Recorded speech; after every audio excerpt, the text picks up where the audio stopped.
All right, let's dive into a really powerful and honestly pretty controversial theory about global politics. It's an idea that has quietly shaped foreign policy for decades, and it starts by imagining the entire world as one giant game of chess.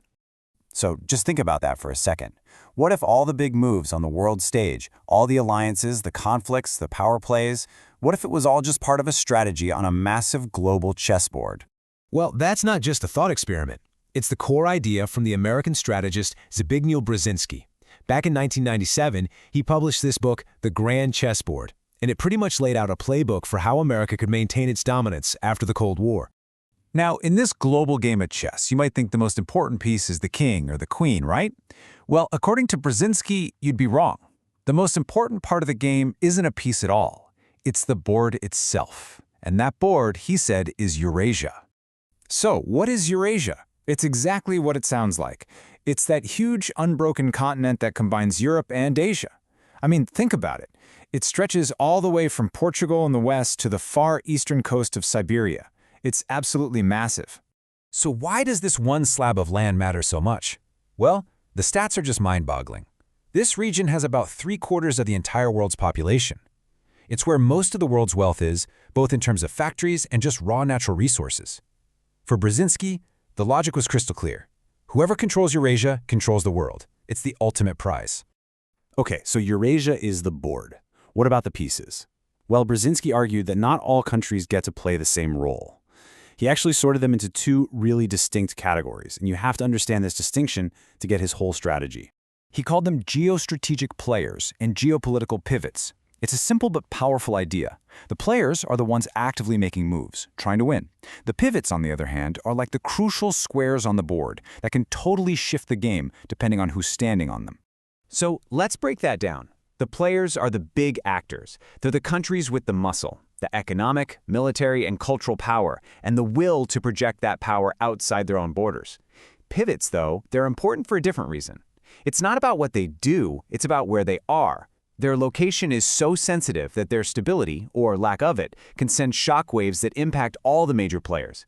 If a pivot state falls apart, the whole board can change in an instant.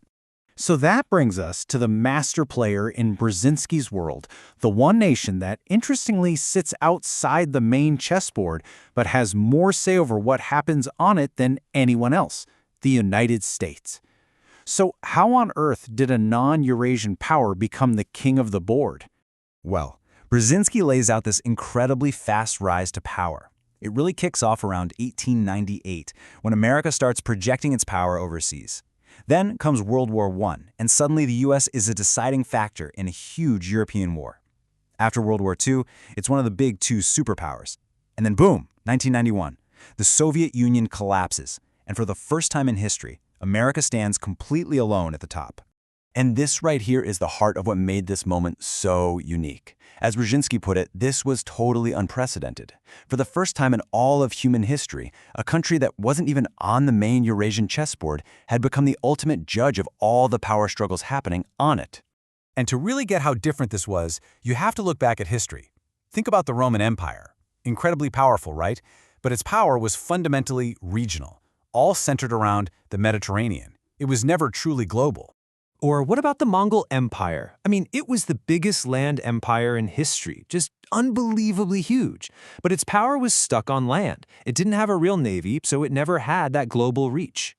And even the British Empire, where they said the sun never set, it was mainly a sea power. Its influence was felt everywhere, for sure, but it never achieved that complete across-the-board dominance that America would later find. And that is the crucial difference. Brzezinski's whole point was that the United States was the first and only power to be number one in every single category: military, economic, technological, even cultural. It was, as he saw it, the first and only true global superpower. Okay, so if you're the undisputed champ, the first truly global power in history, what's your game plan? What's the one thing you have to do above everything else to make sure you stay on top? Well, Brzezinski was not shy about this. He was crystal clear. And there it is. That's the core of the entire book. He argued that the #1 goal for American policy should be to prevent any single rival from getting strong enough to dominate Eurasia.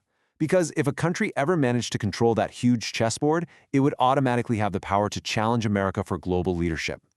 I mean, let's just lay out the logic here. Step 1, Eurasia is the most important place on Earth. Step 2, if you control Eurasia, you control the world. Step 3, therefore, if you're America, your main job is to make sure nobody else ever achieves that control. It's a very cold, very direct calculation of power politics. Now here's the thing. Brzezinski wrote all of this way back in 1997. That was the absolute peak of American unipolar power in a world that, let's be honest, looks very different from the one we're in now. And that brings us to the really big question. You have to remember, this was a strategy designed for a very specific moment in time. A unipolar world where there was only one superpower. The whole game was about stopping another one from rising up. So I want to leave you with this to think about. Decades later, looking at the world as it is right now, who are the players and who are the pivots on that grand chessboard? Is Eurasia still the center of everything? And maybe the most important question of all, has the game itself completely changed?